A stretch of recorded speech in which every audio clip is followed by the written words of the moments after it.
Problemlər, problemlər, problemlər. Çoxdandır bu haqda video çəkmək istəyirəm. Necə problemlərdən qurtulmaq olar? Niyə problemlər mənim qarşıma çıxır? Necə eləmək olar ki, ümumiyyətlə problemsiz yaşayım? Bu və sair kimi buna bənzər sualların əslində mən təzəlikcə başa düşmüşəm ki, bunlar hamısı bilsiz nədən qaynaqlanır? Belə bir düşüncədən qaynaqlanır ki, sanki bir səhvlik olubdu, sanki belə olmamalıydı, sanki Allah səhv etdi, bilmədi, belə bir şey mənim qarşıma çıxdı. Sanki təsadüfən. Amma Allaha inanan bir insan təsadüflərə inanmamalıdır. Başa düşməlidir ki, bu həyatda baş verən hər bir şeyin mənalı, məntiqli bir səbəbi vardır. Hal-hazırda baş verən isə sadəcə bir nəticədir. Ola bilər mən onu tam olaraq başa düşmürəm hələ ki, amma mütləqi şəkildə bunun bir səbəbi var. Və bilirsiniz, heç bir qara qüvvələr, heç bir gözə görünməz hansısa bir yad, hansısa bir paralel dünyalardan gələn nə bilim gözlər falan və sair kimi bir şeylər sənə heç nə eləyə bilməz. Əgər Allah buna icazə verməsə. Elə deyilmi? Bəyəm şübhəm var buna? Bəyəm sən inanmırsan?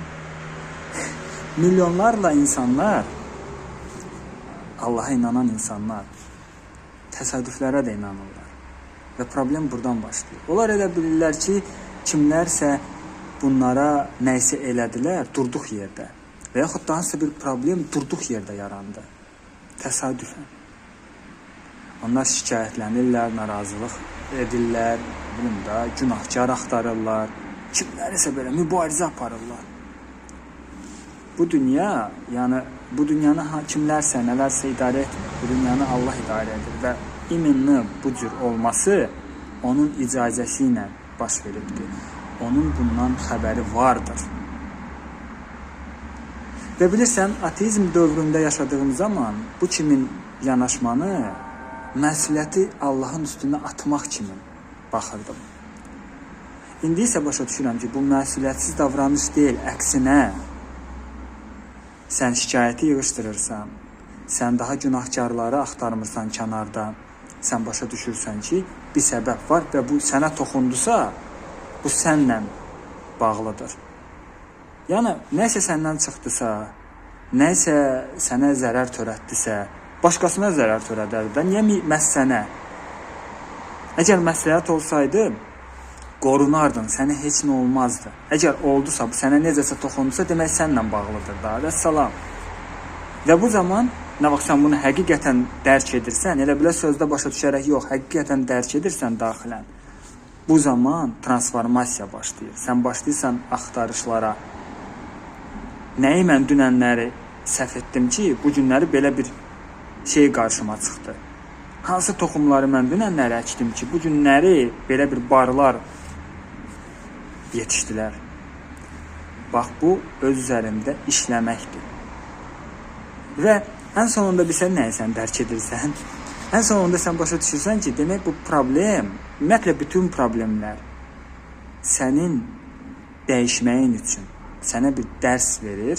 Əgər sən dərsi alırsansa, mütləq şəkildə transformasiya baş verir.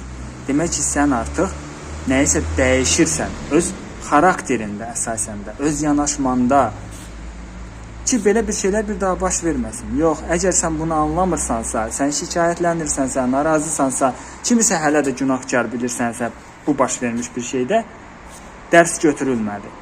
Səndə heç bir dəyişiklik olmayacaq. Sən yenə də kiminsə üstünə yıxasan, nəyinsə üstünə atasan, anlamayaraq ki, məsləhət olsaydı, belə olmazdı. Əgər belə oldusa, demək belə məsləhətdir. Heç kim ideal deyil. Ona görə də biz buradayıq.